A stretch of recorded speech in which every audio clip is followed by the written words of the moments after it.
Hi, my name's Cameron MacDonald and welcome to Whisky Without the Guff, episode 11.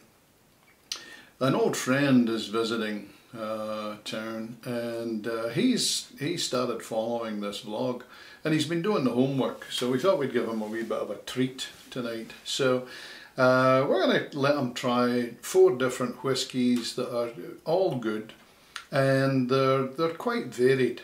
So we're going to start with the Glenlivet 18. This is a 40% alcohol by volume. I'll just show you where this is. Glenlivet is in Speyside here. Oh, sorry, I'll put that way so you can see it.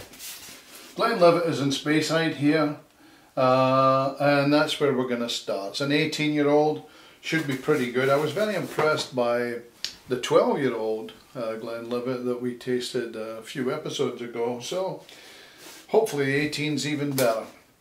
We're then going to go up the coast a bit to Wick, up here, to sample Old Pulteney. And we have an Old Pulteney 17 here. I've mentioned this before, but this bottle is shaped like a still. It took me a long time to start drinking Old Pulteney. I was aware of it for years and years, but it used to have an old sort of puffer steamer ship on the front and a picture of a guy with a sort of organ grinder monkey's cap and a beard and a polo neck. It looked like a sailor with a pipe and everything. It was a very negative, to me anyway, impression. Old Pulteney get an awful lot of awards over the years for their whiskey, so and we've tasted this fairly recently. It's good. They're all good. Then we're going to go further up. We'll go right up here to Orkney. The Orkney Ales. The Orkney Ales are a very interesting place to go. You've got the Stones of Stennis. You've got the Ring of Brodgar. You've got Maze How, sort of tomb. You have Skara Brae, which is a Neolithic village that got exposed one night with a strong storm, and that the sand blew away underground. You've got Scapa Flow, which used to be the headquarters of at least a major port for the Royal Navy, and the German fleet from World War I scuttled themselves in Scapa Flow. So you have very expensive, thick, high quality steel on the floor of the ocean there. Another one that, you know, Highland Park have again done extraordinary things with awards and so on. So this is an 18, it's 43%. The Old Pulteney, by the way, is 46. To me it's getting harder to buy, Highland Park. This one is called Viking Pride. A few years ago Highland Park decided they would do a whole bunch of Viking things. So instead of just buying a 17-year-old, you know, Highland Park or whatever it is, you're getting Odin or Ragnar or Freya or some damn thing. To me it's more obfuscation than clarification. Finally, we're going to go all the way down to Islay here. So from here way down, this is Islay here, and this is a blow up of that island, and we're going to Bruichladdich over here. So this is Balmore, the capital, just round the bay, Bruichladdich. Now, back when this whiskey was created, this is black art, and so it's a very dark bottle. I'll put a picture of it up on the thing, but black art is 25-year-old and it's 48.4. Now in the past we've talked about casks, and to me this is a triumph of casks. This was produced by a guy called Jim McEwen, who's another bit of a genius when it comes to distilling, but it was done, I think, I'm not saying it's not fundamentally good stuff, but I think this was done with the help of casks, and he won't tell anybody how he's doing it. He subsequently retired, but the year that he released this, he became the distiller of the year. This whiskey became the whiskey of the year, and the Bruichladdich distillery became the distillery of the year. So this is good stuff, and I'm hoping that Bob likes these, and I'm hoping that introduces them into another layer of the whiskey lore. So without further ado, we're going to get on with the tasting. I'm going to clear these bottles away and line up some tasting glasses, and we'll get on with it. So here we are about to do this tasting. You'll recognize Stu, and this is Bob. And you've never met Bob before, but if you recognize Bob, it's because once upon a time he was on TV doing stuff. Before they discovered Weather Babes, in which case he try as he might. Put me out of business. I think the beard put them off. Yeah. And before we go any further, I want to correct something. Earlier on, when I was showing you Islay, I was circling here. Whoops. That's malt. So Islay's this bit down here, and this is the blow up Islay. So that's the Bruichladdich distillery. So apologies for that. So we're now about to delve into tasting these. So number one is the 18-year-old Glenlivet. And we're gonna have a wee smell. Nice, smooth, complex, woody. Sorry, just joking. Are you nibbling on the board again, or? I don't want to waste any of this now. Just joking. That's a nice smell. Nice taste too. Nice.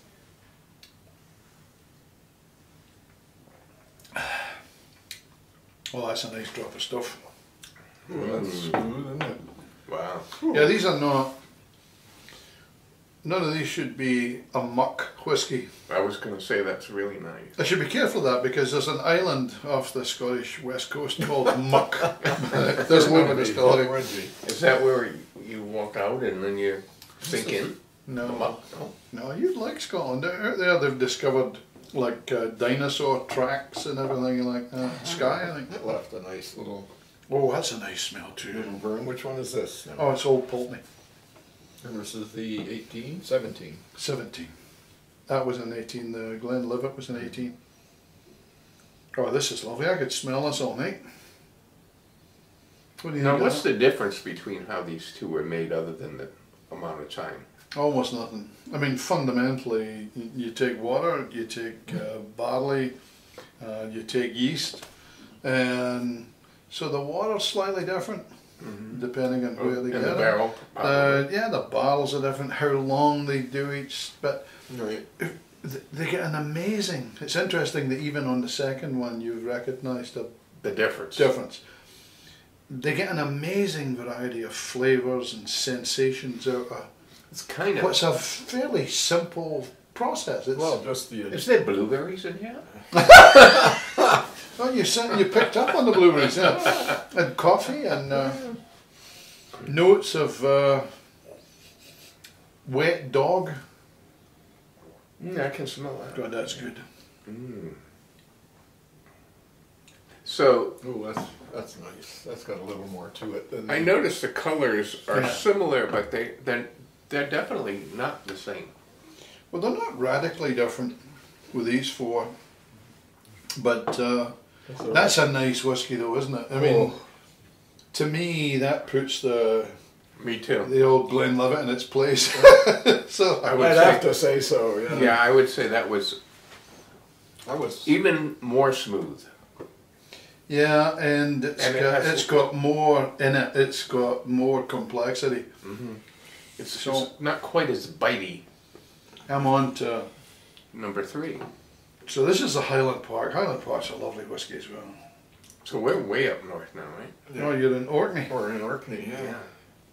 the land of Vikings and prehistoric stuff, stone circles that predate Stonehenge by 2,000 years. Wow, now. that's quite different. This one just, I haven't tasted it yet, but it seems like it would be milder because the the smell. Well, it's milder and at the same time it's not, there's a wee catch It's to not, it, yeah. you know, that, It almost tastes a little. like at first it's, and then there's a little, Yeah, at the end. I mean, it's not peaty, but it has a little it's got a wee bit of sort of peaty bite a to little it. tang to it. Mm. So what gives it the bite at the end where some have it and some don't? Jeez, you got me. I mean, The local environment, you know, everything from what's in the air that gets in and out of the casks to the water to what they heat the barley. yeah. I would imagine the water makes a big difference, right? Oh yeah. Well, I think everything makes a big difference, but it's amazing how they get such. I mean, bear in mind if you made that stuff, that last one, that's what is that? An 18-year-old. yeah. So you gotta wait 18 years to see if what you thought was gonna work. That's a long time. And you've probably made a lot of it. So if you didn't get it right, it's. So this would be the black art then. Do they taste it along the way or no? Oh yeah, they're always tasting it and sniffing it. And I'm not worthy. this is beautiful. This is black art, and it's got a hell of a smell. It's a much more finished smell. I was gonna say you can inhale a big draft and you don't get you don't get a bite. You just get more flavor. You don't. It's remarkable, really. Oh God, that's good.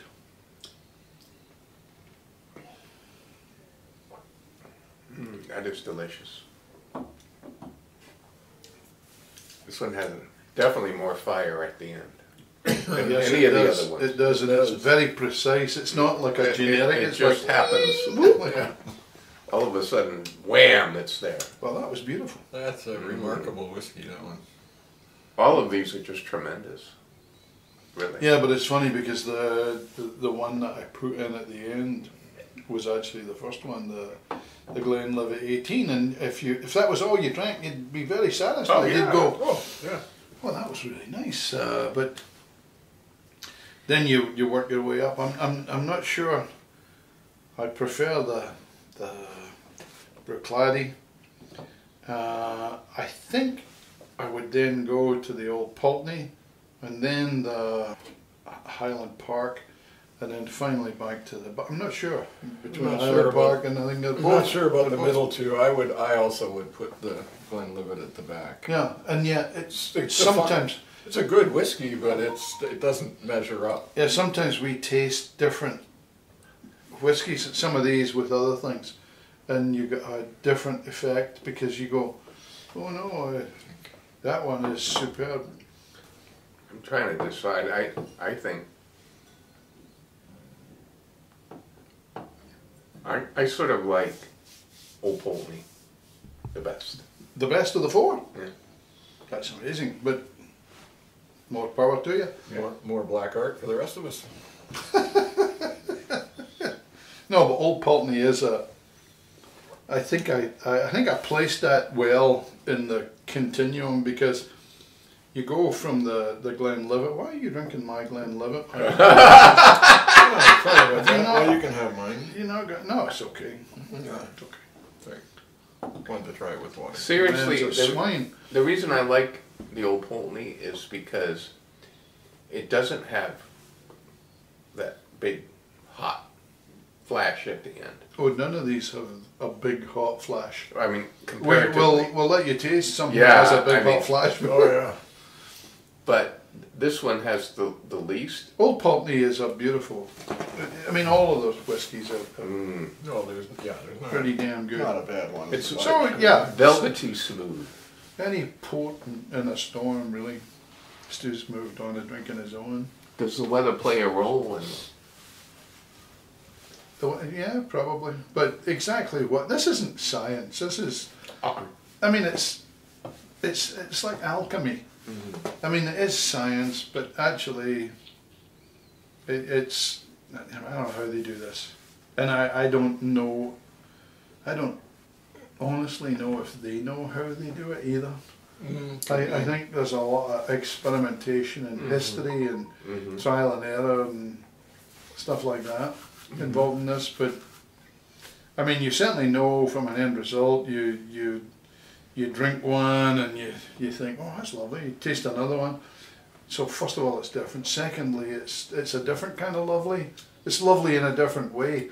So you try and explain it to people. That's why when we've been saying these things, we've been saying, try this at home, you know, to go out and drink this, because I don't have the vocabulary to describe to people what this is. And if you try, you get into this notes of toffee, and I mean, it's not like wine drinking, that's for sure. No. Although I will say that good wine is really an exciting thing to have, but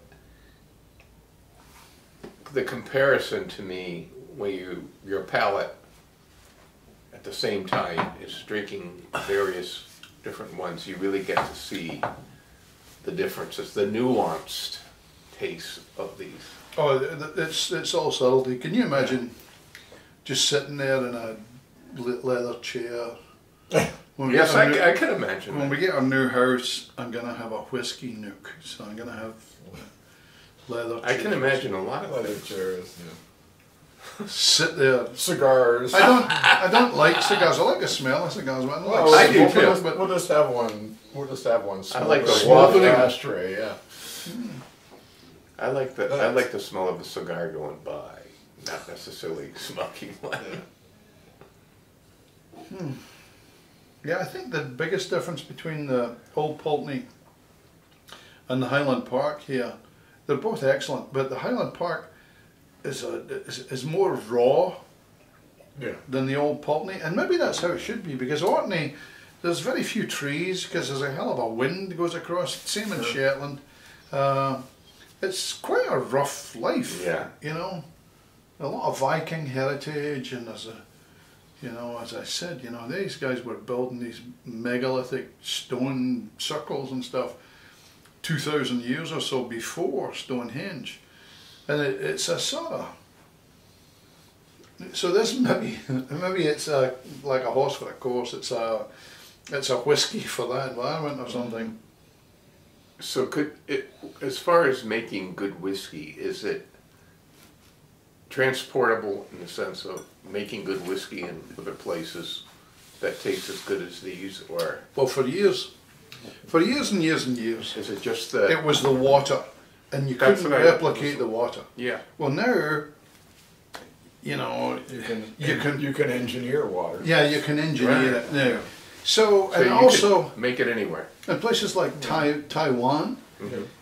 they've imported a bunch of Scotch distillers and stuff like that, and distillery designers, and they've followed the instructions to the letter, and so they're apparently making very good whiskey.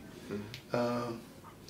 I just think there's so many versions of the Scottish single malts that, you know, and I don't have enough life to test all of them. There's So no incentive to stray.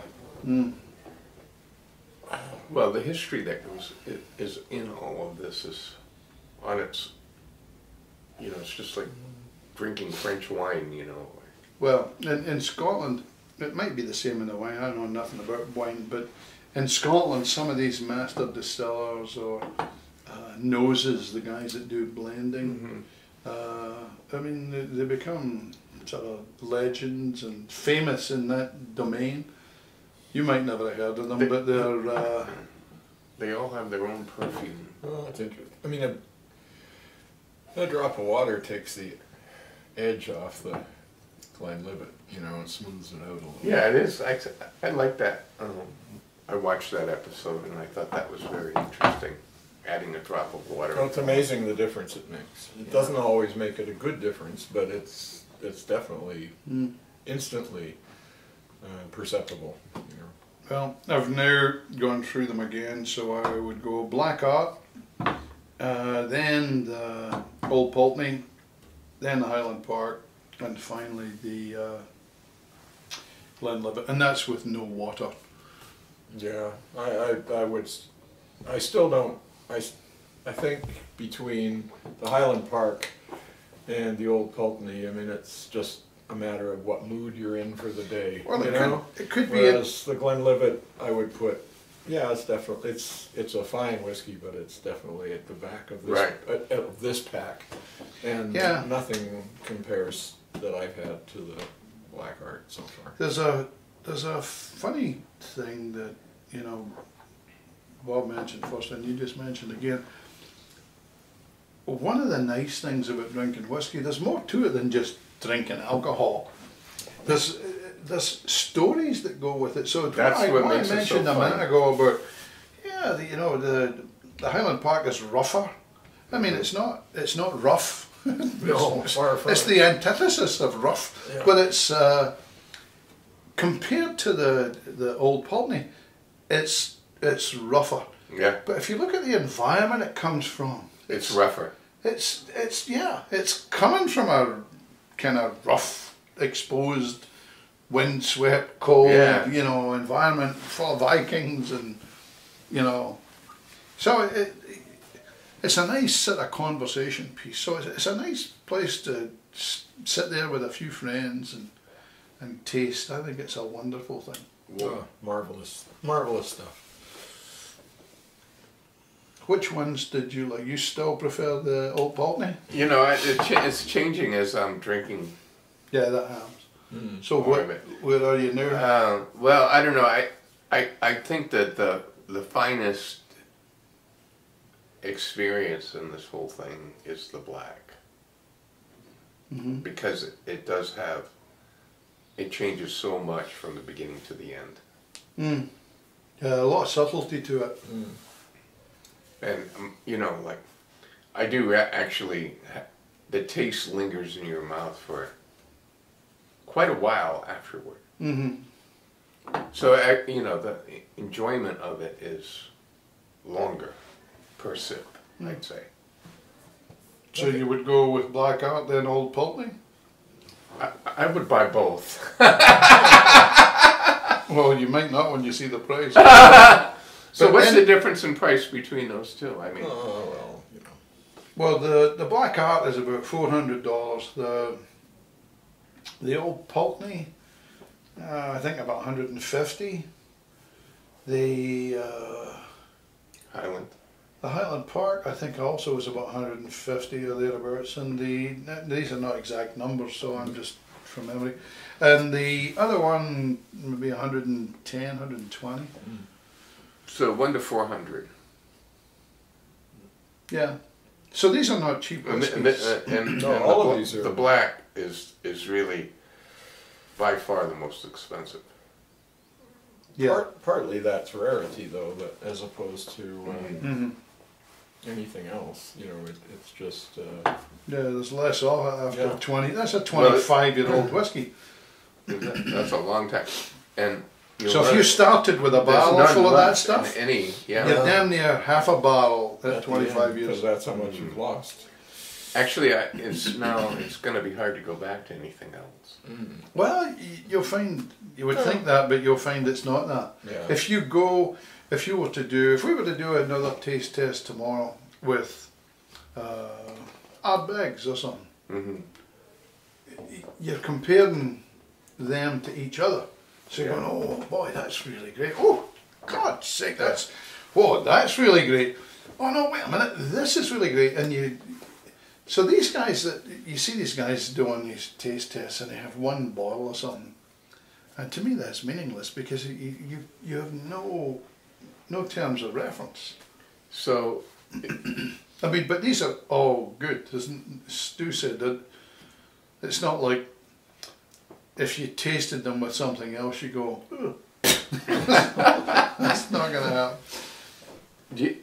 There's no, with wine, of course, it's the year, the grape actually on tour. Right. But evidently that's not true. No, I don't think they have bad years for. They might have no, I don't think they have a bad year because barley, the ingredients. I mean, that's the other thing about Scotch. Yeah, the ingredients are pretty brutally straightforward. They're not. I've got to have this coffee bean that's gone through the digestive passage of a civet. You know, there's nothing like that. But there are different kinds of barley, right? Yes, yes. Yes, there are. And yeah. So. But that's the other thing that's going on in the whiskey business these days.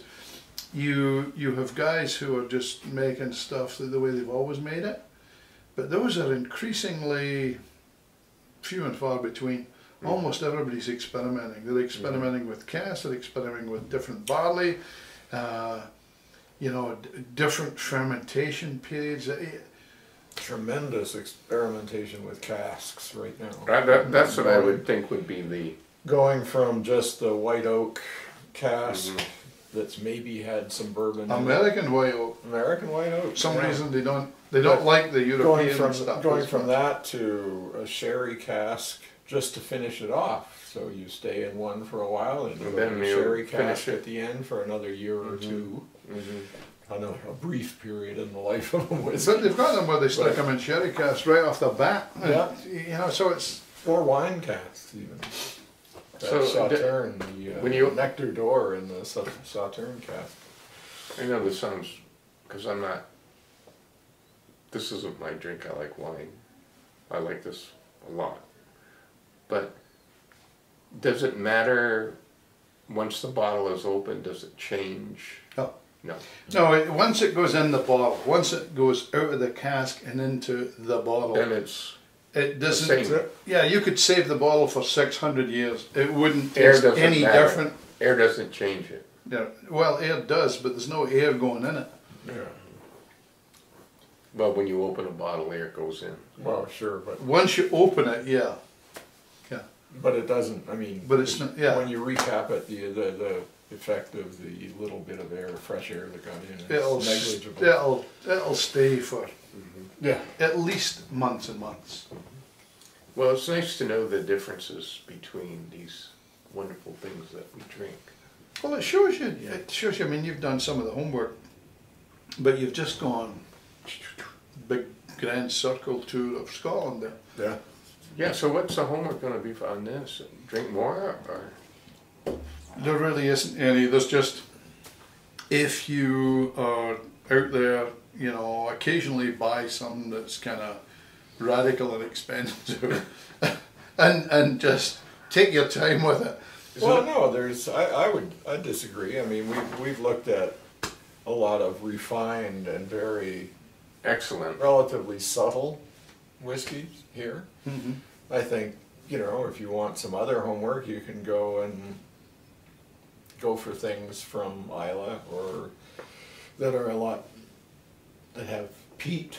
Right, that are a lot sharper. But it's kind of hard to go to a Talisker, or you can. Yeah, it's kind of hard to compare. Well, you can't really. They're different. The space I mean, it's an unfair comparison, but it's not. It's not so much a comparison. It's just a whole. It's a different facet of of tasting Scotch. Yeah. So. It's like one night when we lived in California, we had a bunch of people over, and we were drinking Highland Park, and it was a good Highland Park. I think it was something like a 25 or maybe even a 30-year-old. Good, great. And it was beautiful. It was a really smooth drink. It was great. And I also had a tomatin, and it was an old tomatin. Now since then I've been searching tomatin to find this stuff, and I've never found it. But it was sort of weird because everybody tastes this Highland Park and they're all going, oh my God, that's smooth. So good. That's beautiful, it's subtle, it's complex, it smells great, delicious. Angel's tears. And then they'd taste the tomatin and they'd go, oh God, that's rough. Oh, Jesus. And then we'd try again. And it was amazing how many people wound up going, no, I like the tomatin because it's got this character. It sort of grows on you. Yeah. You know, I don't know how many of them I drank, but it was sort of weird. But I've never ever found that tomatin again. Search though I might. Well, that's what all the search. Half of the fun is, right? Yeah, that's right. Yeah. Exactly. The best part of it is drinking it, though, I have to say. Oh, no question. Well, that's no question. That's even in episode 1. This isn't about. Well, you really ought to have a competition to see who comes in here so they can have this kind of an experience. Because you don't get this. No, you don't want to give everybody this experience because the McDonald budget doesn't run to endless bottles of Blackout. No, this is a privileged it is, really. occasion. Okay. Anything else you want to ask, say? Well, I just want to thank you because I would have probably never had $900. Well, you can slide into your local yacht club now. Well, right. That's right. Yeah, the old Pulteney, of course. Is this a people pleasant would be enough drink? But, of course, you haven't had the 17. That really changes the whole thing, but. Yeah, it's getting, I mean, as the years go by, these things are getting more and more expensive. Yeah. I used to think the 17 old Pulteney was a little young. I used to think, no, I don't. Do you remember me arguing with that guy? The whiskey store in Glasgow saying, he was telling me the 17 was great value, and I think that bit's true, but the value part. I was telling him I thought it was a little young. But then you go to the Ardbeg 5, the wee That's a lovely drink. And it's not a bad drink at all. No, it's not. And it's, 5 years old. Would you like to try what he's done? I mean, we shouldn't do it just now, but it'll just get in the way, but I'll let you try that if you like. Because it's a... I'm not gonna say no. It's cheap, it's not expensive, and yet it's a lovely dram. Mm-hmm. They're all lovely, actually. Yeah. Well, thank you so much for this. You're welcome. Treat. And you want to add, Stu? No, I'm just happier than hell. So, I mean, that's really the happier than a sheep in the water. If you know what? I'm making that up. I haven't heard that one. No, you made that up. Well, that's the wine drinker coming through. Yeah, wine people. Well, don't you have sheep in Scotland? No. You don't? No. What are all those things that run across the street that you see in the movies? No, there's no sheep in Scotland. Special effects. They're favourites of the wine community. Anyway, thank you very much. So before I summarise, let me apologise again for the map. That's a great map, but every time I use it, I somehow screw up. I noticed in the body of the thing, even when I was trying to correct my previous misdeeds on Isla with the map, you couldn't see what I was pointing at for my hand in the way, so I'll try and do better with that in the future. Also, just like to thank Bob for his contributions and everything. It was nice to have Bob in turn. I think Bob's one of those guys who always sees the potential in a situation, or the goodness in a situation. There's people who live their life, where the glass is always half empty. They focus on, what's not right with something. Bob's the exact opposite. He's always conducted himself on, oh, look at that, that's interesting, that was great, that was nice. He's very upbeat, very enthusiastic, and that's great. He brings that to the whiskey. And he also made a couple of really good observations that kind of went past me at first. The first one was when he, at the second whiskey, said, oh, that's quite different, and oh, these guys are different colours and stuff slightly. I mean, he knew right away, and Bob's not a whiskey guy. I mean, he's a wine guy, but he's been following the vlog, and he's been trying different whiskies, so it looks like it's working on him. He seems to enjoy them. The second one was when he said, oh, I need to go back and taste this again because my taste is changing. And he also recognised that mood is so important, and that's a real key thing. Depending on your mood, if you're in a great mood and the night's great, the whiskey will taste great. It doesn't much matter what whiskey it is. But also, if you keep tasting different ones, you'll notice that you sense things in them that you didn't sense the first time around.